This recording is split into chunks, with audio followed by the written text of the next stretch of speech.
Vem cá, você ainda limpa o seu ouvido com cotonete? O que é que você faz para tirar a água do ouvido? E durante uma viagem de avião, quando o ouvido tampa e começa a doer, o que é que você faz para acabar com esse desconforto? Fica comigo porque vamos falar sobre isso no vídeo de hoje.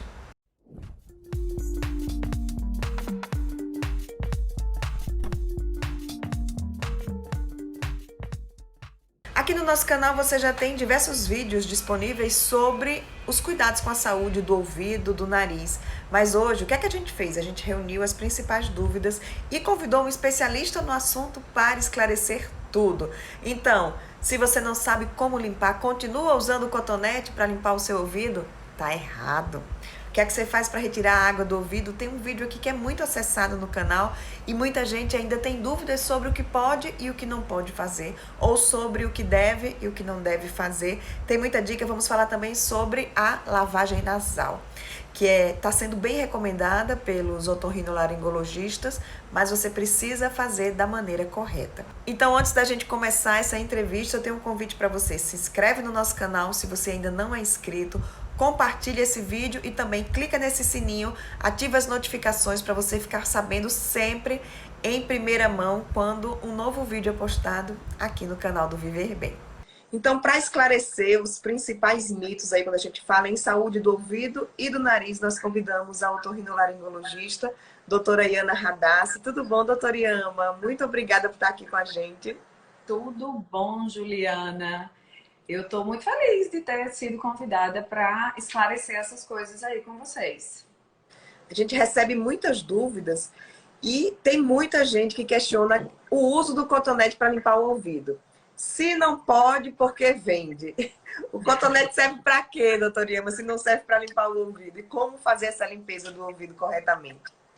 É interessante que a rede social está cada vez mais levando informação para as pessoas, mas no fundo, as pessoas têm essas dúvidas mais simples. Então, a haste flexível, que é o cotonete, ela, porque vende aí comercialmente, eu não sei lhe dizer, mas o uso do cotonete não é recomendado. Nunca, quer dizer, nunca não. Então vamos lá, a gente limpa o ouvido sempre após o banho ou quando houver algum tipo de necessidade especial.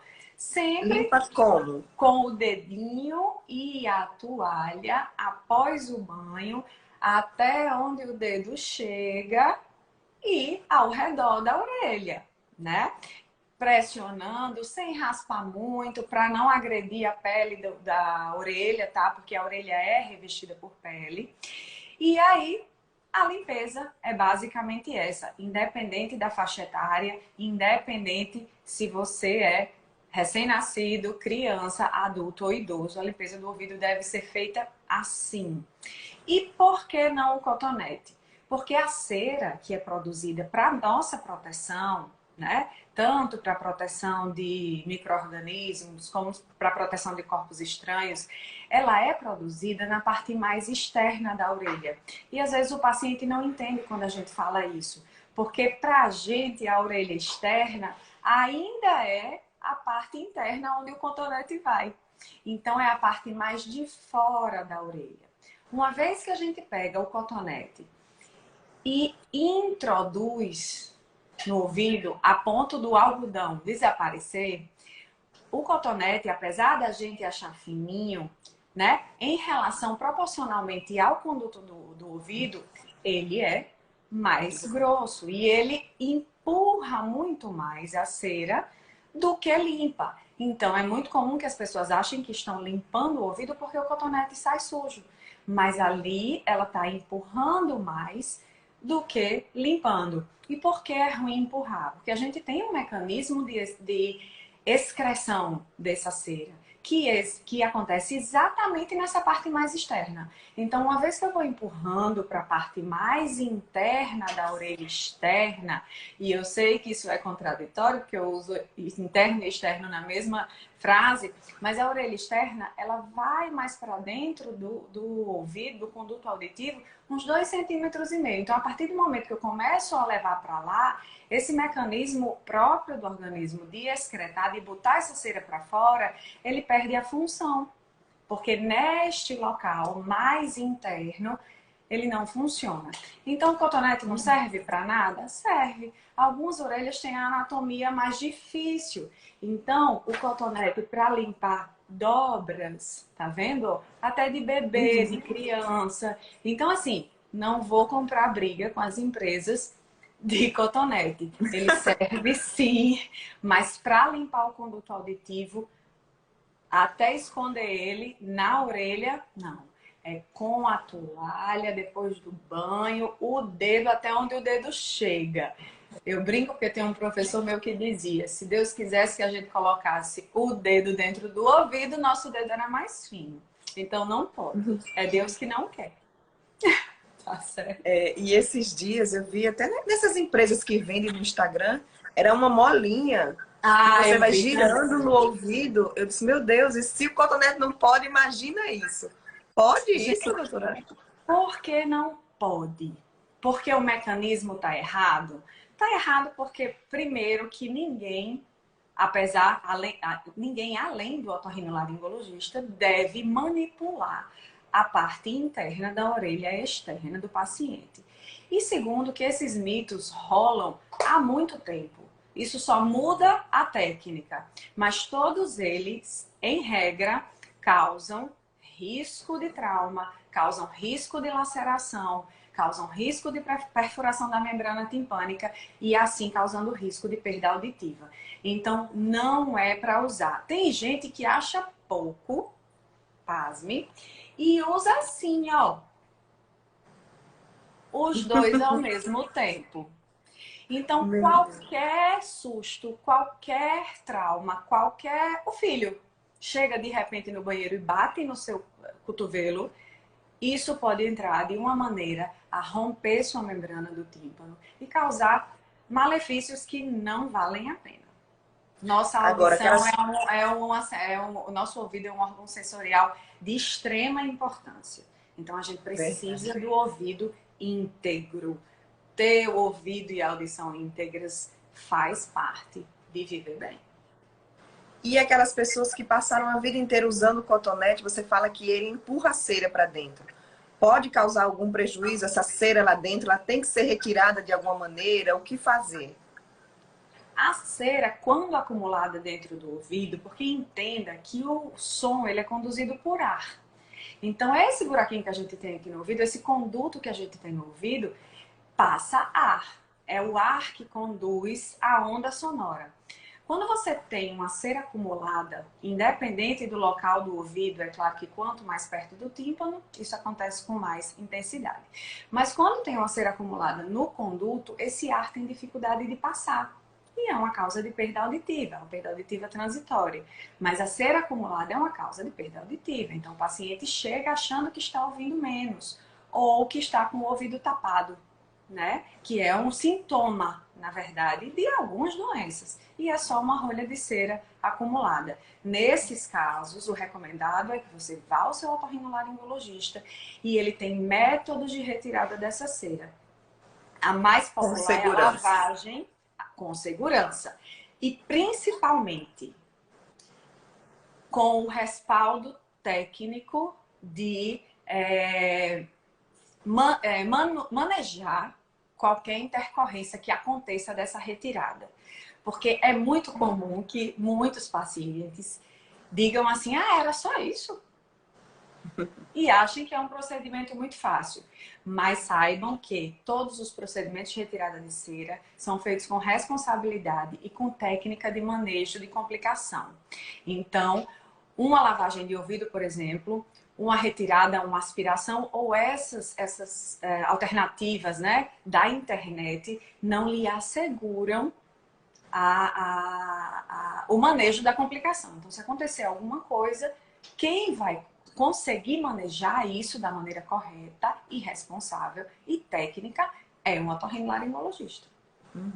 Então, parece uma coisa simples, uma coisa simples, mas que pode repercutir em coisas graves e essas coisas só o otorrinolaringologista está capacitado para manejar. Com relação à água no ouvido, pode colocar álcool? Eu recebi essa dúvida, se a pessoa pode colocar álcool para retirar a água do ouvido. Como é que faz para tirar essa água que entra no ouvido? Não deve, né? A água que entra no ouvido em situações específicas, num mergulho, num movimento mais brusco dentro do mar, da piscina, da lagoa, ou até no chuveiro, às vezes entra um pouco d'água e a gente sente o desconforto, mas o ouvido ele não foi feito para acumular água, então inevitavelmente essa água vai sair e vai evaporar. Às vezes gera um desconforto porque essa água, por algum motivo, fica represada na base do conduto auditivo externo. Eu não recomendo, né, pingar o álcool, até porque a gente não sabe em que situação a orelha do paciente está, porque tem muito paciente que está com o ouvido tapado e coincidentemente vai na lagoa, vai no mar e aí entra água e o ouvido está inflamado e coloca álcool e acaba piorando um pouquinho. Então, não, eu não recomendo. Existem algumas situações específicas de nadadores, de atletas ou pessoas que precisam entrar na piscina com frequência e têm otites de repetição causada pela umidade desses mergulhos, né, desse uso da piscina, em que a gente tem algumas estratégias para deixar o ouvido mais ácido e evitar esse tipo de coisa, mas não é sempre, não é todo mundo e não faça sem recomendação médica. Então, só aquele pulinho mesmo já tá... Só o pulinho, a ajuda é do pulinho e da batidinha. E aguardar sem paciência, tá? Saber que é normal. Você falou dos nadadores, eu vejo muita gente usando aquele protetor de ouvido na piscina. É indicado ou não? Depende. Eu lhe digo que aquele protetor de ouvido da piscina, nem vou lhe dizer isso como otorrino, tá? Vou lhe dizer como quem já nadou. Ele é muito mais confortável para quem está nadando, né? Porque, principalmente se você for atleta, qualquer desconfortozinho que você sinta, ele desconcentra da prova. Mas em relação a certos pacientes que têm uma facilidade maior de entrar água no ouvido e que decorrente disso tem problemas no ouvido ou desconfortos, porque tudo na otorrino e na medicina é direcionado para o paciente, para a rotina dele, para o contexto familiar e de atividade física e de desconforto. Tem pacientes que se incomodam mais, pacientes que se incomodam menos, então a gente indica dependendo da demanda mesmo, mas não é obrigado a colocar, a nadar com um tampão, não. É uma proteção a mais sim, mas não é obrigado, não. Como descomprimir o ouvido no voo, né? Tem muita gente que tampa o nariz e assopra para fazer essa descompressão. Isso pode trazer algum prejuízo? É muito comum na decolagem e na aterrissagem qualquer mudança brusca de pressão em que a orelha sofra. A orelha é uma caixa de ar e tem uma parte da orelha que é a que entra em contato com o nariz, que é a tuba auditiva, que tem uma parte mais molinha. E para abrir e fechar ela, a gente precisa movimentar alguns músculos da garganta mais em cima e mais embaixo. Então é recomendado na decolagem e na aterrissagem que a gente degluta, né? Tome uma água, alguma coisa e mastigue também alguma coisa. É por isso que o chiclete, né, é tão famoso na história do voo para bebezinhos, mamar, tomar mamadeira, porque facilita o funcionamento da tuba auditiva, que é quem faz essa pressão que mobiliza a membrana do tímpano, que é o que dói. Claro, isso em pessoas com orelha normal, tá? Quem tem rinite, sinusite, otite, vai voar, tem uma facilidade maior de ter esse tipo de coisa, tá? Porque aí vai estar com essa mucosa inflamada. Mas, no geral, pessoas saudáveis, isso aí deve evitar esse desconforto durante o voo. Doutora Irma, sobre a lavagem nasal, ela é indicada? Qual a maneira correta de fazer isso? A lavagem nasal é para ser feita sim, deve ser feita sim, independente de indicação. Ela é boa para qualquer faixa etária, deve ser feita desde bebezinho até a melhor idade. E ela é direcionada para a sua faixa etária, para a sua rotina e para o seu contexto de vida. Isso você deve conversar com o seu otorrino. Eu tenho uma teoria que daqui a 5 anos todo mundo vai lavar nariz igual escova o dente. É só uma questão de tempo, tá? Porque todo mundo com esse tempo vai ver o benefício da lavagem nasal. Então você tem uma remoção mecânica de secreção, porque veja bem, o nariz ele tem um mecanismo de autolimpeza. E esse mecanismo de autolimpeza ele fica prejudicado com algumas coisas, com poluente, com diferença de temperatura e de umidade do ar, com alérgenos para quem é alérgico, com vírus que a gente tem contato na escola, na rua, no supermercado. E tudo isso precisa de volume para desencadear uma doença, para desencadear uma reação. Uma vez que você lava o nariz todo dia, com frequência, você evita que se acumule isso na mucosa do nariz. Então, você ajuda o nariz a ter uma imunidade boa, você ajuda o nariz a melhorar, a potencializar uma limpeza que ele já tem, que já é da fisiologia do nariz, tá? Como fazer essa lavagem? Como fazer essa lavagem? Pode fazer a lavagem com uma seringa. Existem na farmácia jatos pressuizados de soro fisiológico que você aperta, ó, 5 segundos, eles são bem seguros, 5 segundos de cada lado, criança se adapta muito bem a isso. Com a seringa, tanto para adulto quanto para criança, mas precisa saber o volume para cada um. E existe squeeze bottles, existe uma lota, que são lavagem de alto volume, além de outros dispositivos que são dispostos na internet. Isso sempre tem que ser conversado com o paciente, porque o limiar de aceitação e o limiar de desconforto do paciente é muito particular. E tem que ser direcionado à doença dele. Então, a lavagem para quem é doente é diferente da lavagem para quem faz isso como prevenção, para quem não é doente. E isso tem que ser conversado com o seu otorrino, tá certo? Normalmente, a maneira mais segura de fazer a lavagem nasal é com o tronco levemente inclinado para frente e o queixo levemente inclinado para baixo. Então, você vai colocar o dispositivo de sua preferência, que você combinou com o seu otorrino, com a boca aberta, e sem respirar, vai injetar o conteúdo ou apertar o squeeze. Coisas que muita gente pergunta, tem que sair do outro lado? Não tem que sair do outro lado. Dependendo do volume, não sai do outro lado.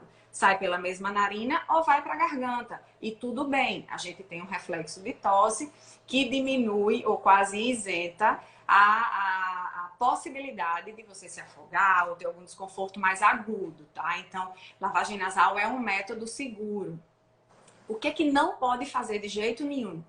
Apertar com força e de repente. Então, é muito comum que adultos que vão fazer lavagem nasal em criança, por não terem essa empatia com o limiar da criança e a força de um adulto, né? Então, faz com força e acaba indo água pro ouvido e dá dor no ouvido. Então, quando dá dor de cabeça ou dor no ouvido, depois da lavagem, provavelmente você está fazendo com a técnica errada, procure seu otorrino para melhores explicações. E, gente, não se lava nariz com água, tá? A lavagem nasal é com a solução salina, soro fisiológico ou com uma solução salina que o seu otorrino vai recomendar para você fazer em casa, tá? Ou com sachês, já se vende na farmácia, sachê em que você transforma água em solução salina para lavar o nariz. Inalar água durante o banho, não pode. E outra coisa, a gente tem o hábito, a cultura de guardar soro fisiológico na geladeira. Não se lava nariz com soro gelado. É pior, tá? Gelado nunca. Então, soro fisiológico sim, em temperatura ambiente ou às vezes até amornado, que aí alguns pacientes relatam que o conforto do soro amornado é maior do que quando ele está em temperatura ambiente. A água do mar ajuda ou não? Não é recomendado? Não é assim, se já temos, se a atualização e a tecnologia já nos deu a água do mar engarrafada, limpinha e sem risco de infecções, eu recomendo que a lavagem nasal seja feita com solução salina mais seguro. Mas a gente não pode... Higiênico, mais seguro. E contra a cultura e Mas era assim, resumindo, era por isso que se dava banho de mar em criancinha doente, né? Então dá um banho de mar que ela fica melhor, porque lavagem nasal, lavagem do nariz deixa realmente a gente melhor, diminui muito o desconforto nas crises e o principal, na minha opinião, melhora a sua qualidade de vida uma vez que você está com menos sintoma nasal, uma vez que você está com menos obstrução nasal, uma vez que por isso você dorme melhor, dormindo melhor, você tem um sono mais reparador. Isso impacta na sua qualidade de vida, na sua produtividade, na sua disposição, no seu dia a dia. Não tem como viver bem sem respirar bem. Então, respirar pelo nariz faz parte de viver bem e também é um pilar importante de uma vida saudável.